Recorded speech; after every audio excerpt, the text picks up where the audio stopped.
Alors, dans cette vidéo, nous allons apprendre à déterminer graphiquement des images, des antécédents, et nous allons apprendre également à résoudre des équations et inéquations, toujours graphiquement. Alors tout d'abord, observons le graphique que nous avons ici. Nous avons le graphe d'une fonction f. Je rappelle que l'axe horizontal est appelé l'axe des abscisses et l'axe vertical est appelé l'axe des ordonnées. Donc nous allons commencer par la première question. Nous allons déterminer f de 3. Pour déterminer f de 3, nous nous plaçons à 3 en abscisse, nous allons sur la courbe et nous lisons l'ordonnée du point ayant pour abscisse 3. Donc ici, on lit que f de 3 vaut moins 2.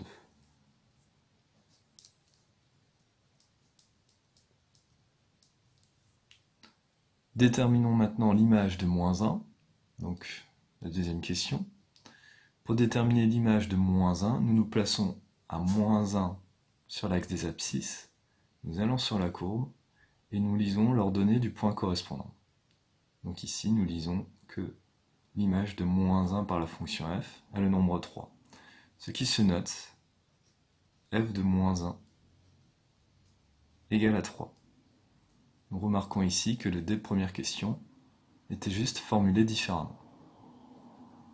Déterminons maintenant les antécédents de 2. Pour cela, il faut se placer à 2 sur l'axe des ordonnées. Plaçons-nous à 2 sur l'axe des ordonnées. Tirons un trait. Et nous allons déterminer tous les points de la courbe d'ordonnée 2. Nous en avons un premier ici, donc d'abscisse moins 2. Nous en avons un deuxième ici, d'abscisse moins 0,5. Et enfin, nous en avons un troisième ici, donc d'abscisse 1,5. Résolvons maintenant l'équation f de x égale à moins 4. La démarche est la même, donc nous cherchons les nombres x, dont l'image par la fonction f vaut moins 4. On se place cette fois-ci à moins 4 sur l'axe des ordonnées, et nous lisons les points de la courbe d'abscisse d'ordonnée, moins 4. Il n'y en a qu'un seul, qui est le point d'abscisse, moins 3. Donc l'équation f de x égale à moins 4 a pour solution x égale à moins 3. Résolvons maintenant l'inéquation f de x supérieure ou égale à moins 1. On se place pour cela à moins 1 sur l'axe des ordonnées.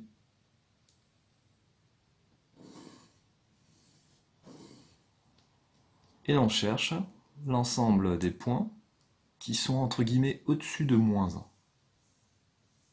Et ce qui nous intéresse ici, c'est donc les abscisses de ces points.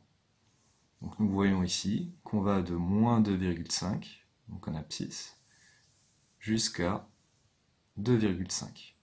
Donc ici nous avons un ensemble de solutions qui est l'intervalle de moins 2,5 jusqu'à 2,5.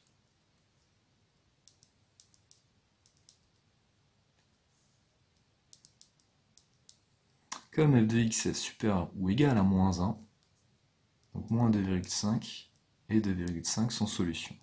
Donc on conserve, on ferme les bornes. Résolvons maintenant l'inéquation f de x strictement inférieure à moins 1. Donc cette fois-ci, on cherche quand la courbe est entre guillemets en dessous de cette droite.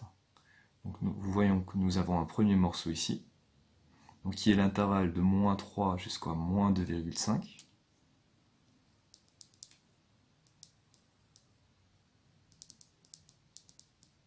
Nous verrons ensuite pour les crochets.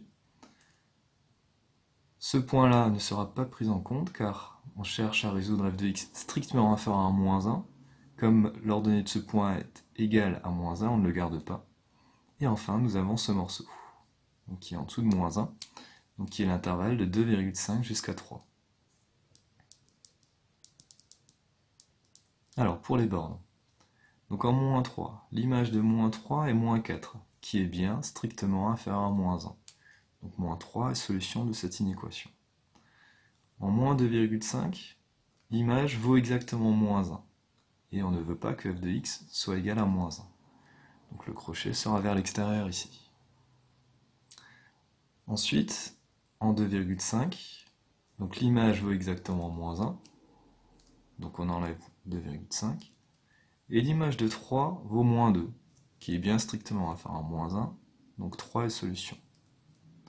Donc finalement, l'ensemble de solutions est l'intervalle moins 3 jusqu'à moins 2,5, union l'intervalle de 2,5 à 3.